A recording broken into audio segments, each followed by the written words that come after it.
Throughout American history, women have been marginalized by society and systematically oppressed simply because of their gender. Historically, women have been given the role of a housewife and have not been permitted to hold jobs. In fact, it was not until the Second World War in the 1930s and 40s that women began to enter the workforce in mass numbers. They took up factory positions and attempted to fill the gap left by the absence of the men who were off to war.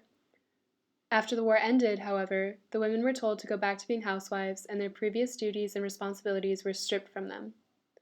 This left them feeling unfulfilled and bored with their daily monotonous lives.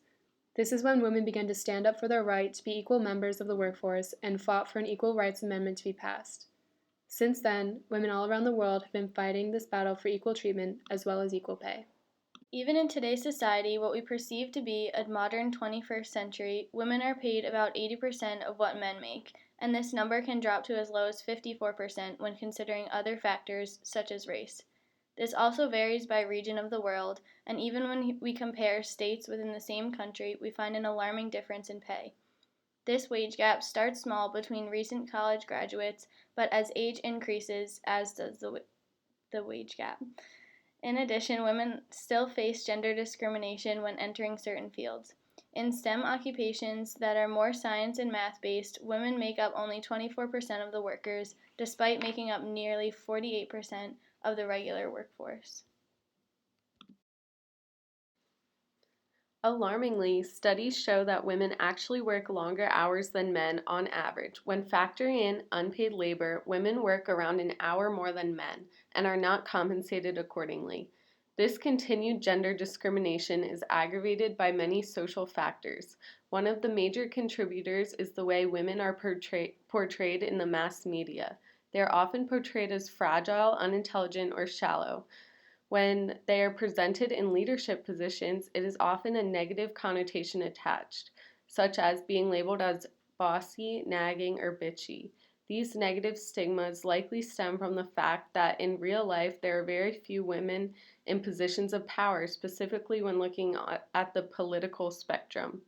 Unfortunately, a double bind exists that prevents women from excelling in leadership positions.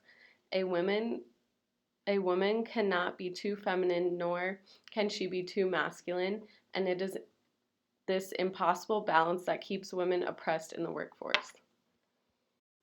When interviewed, college students seem to have a common consensus.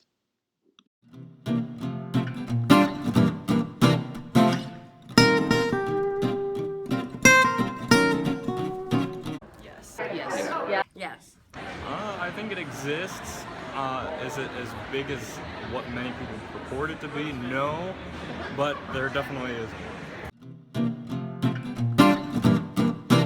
mean, I think traditionally women just have lower paying jobs. I think more and more women try to, are becoming, the executives and CEOs, but traditionally it's mostly just men.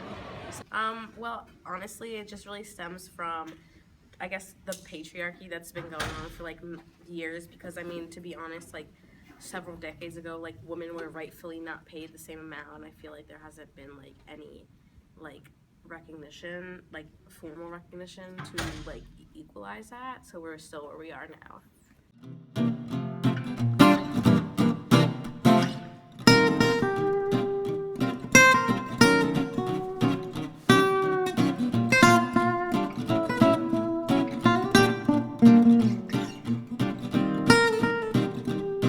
Yeah, I'm actually an engineer major myself, so I think I think it's increasing, but it's kind of annoying how it is so low. Well, we should encourage them. Yeah, I think that from a young age we should encourage women to be more active in STEM and other fields too, not just STEM. But I think that women should try and fight for any role that they can. So I think it doesn't have anything to do with ability or anything like that, but I think that kind of goes and also towards discrimination or availability in the job workforce.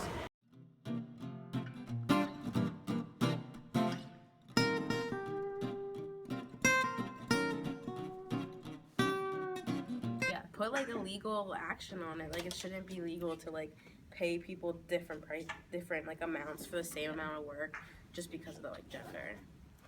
I think that by far, like, we as a culture, like, just assume that the woman should be the one to, like, raise a child or, like, do most of the housework. And I think that it's kind of unfair that, we just always think that.